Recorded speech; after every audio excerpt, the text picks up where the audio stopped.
Olá, amigos do site Nova Pauta, do nosso Jornal Expresso, como a gente faz todas as semanas, estamos aqui diante de você para divulgarmos as manchetes do nosso Expresso, que estará chegando em suas mãos nesta sexta-feira.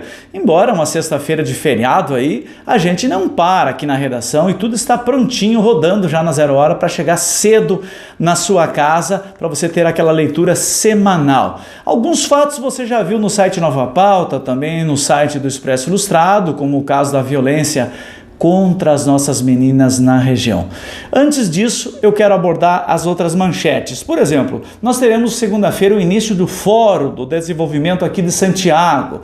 Também muitos eventos na cidade, você vai ver páginas sociais, coluna de moda, você vai ver notícias de saúde, enfim, a crítica social de toda a nossa região. E hoje eu quero dar um destaque muito especial em relação à violência contra as nossas meninas, contra a mulher brasileira, contra a mulher gaúcha, a mulher santiaguense, itacurubiense, assisense, que é o que o jornal está abordando nesta semana. Muitas meninas foram abusadas pelos seus familiares, seus próprios pais, vendidas pelas suas mães, casos de São Francisco de Assis.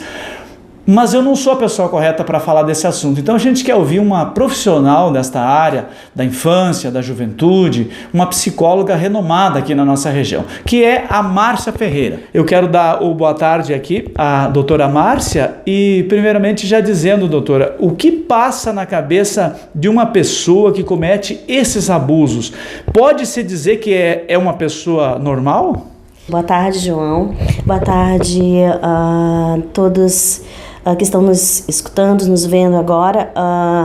Primeira coisa, João, não é normal, porque a pedofilia, na realidade, ela é uma doença, tá bom? A gente chama de transtorno mental.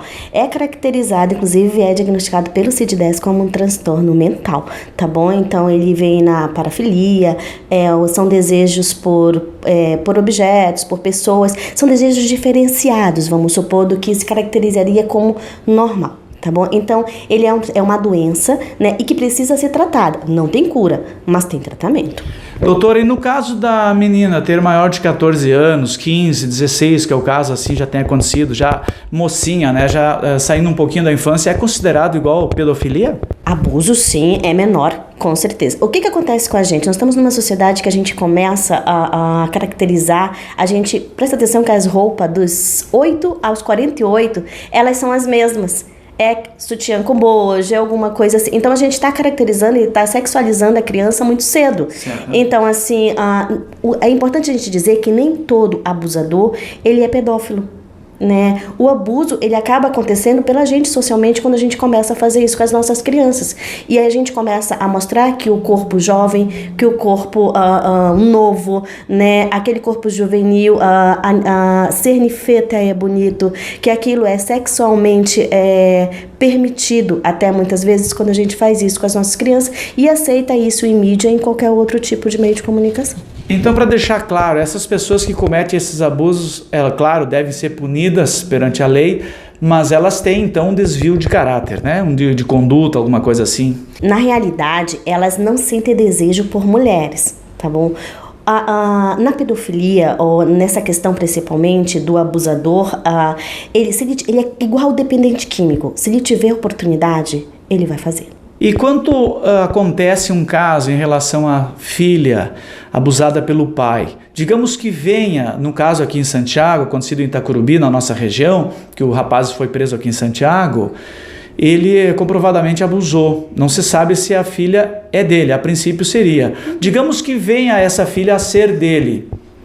Como que essa criança receberá um acompanhamento para que não venha a se odiar, para que não venha odiar a família, ter ódio desse pai e da própria sociedade? Como é que seria o acompanhamento? Ela merece saber toda a verdade? Eu já tive um caso desse em consultório, inclusive assim dentro dessa perspectiva de criança que foi abusada e que a gravidez seguiu, porque a mãe por desconhecimento de lei e muitas vezes por se sentir frustrada, enfim, todas as coisas ruins que uma mulher hoje em dia que está me escutando, que está me vendo, consegue perceber quando ela é vítima de um abusador, né? Então o que acontece? Ela não cometeu aborto, essa criança nasceu, né? E ela só foi contar para essa criança aos 10 anos dessa criança.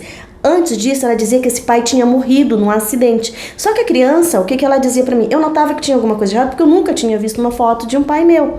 Então ela se sentia muito isolada nisso quando ela chegou a contar aos 10 anos que essa criança era vítima. E aí o que aconteceu? Essa criança teve um grande problema, né? Ela ficou frustrada com essa mãe, ela se sentiu com raiva, se sentiu traída, né? Todos os sentimentos que levavam ela literalmente se perguntava por que antes não foi falado, né? Por que ela não disse a ela a verdade realmente? Porque precisava ser dito que ela tinha feito opção por amar aquela mãe, né? E ela sentia todo o tempo que aquela mãe não a amava. Ela aceitava, cuidava, acolhia, mas não tinha uma empatia, um amor realmente de mãe.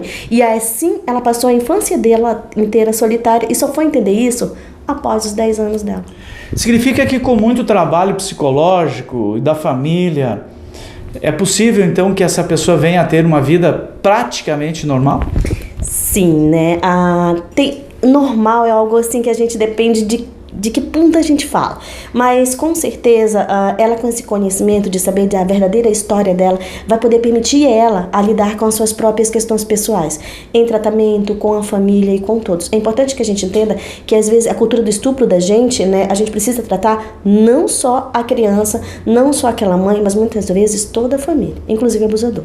Muito obrigado a você que nos ouviu, que nos assistiu, e obrigado à doutora Márcia. A gente seguirá com essa entrevista no próximo jornal. Na próxima edição vamos abordar mais esse aspecto tão interessante aqui para a nossa região. Obrigado, doutora Márcia.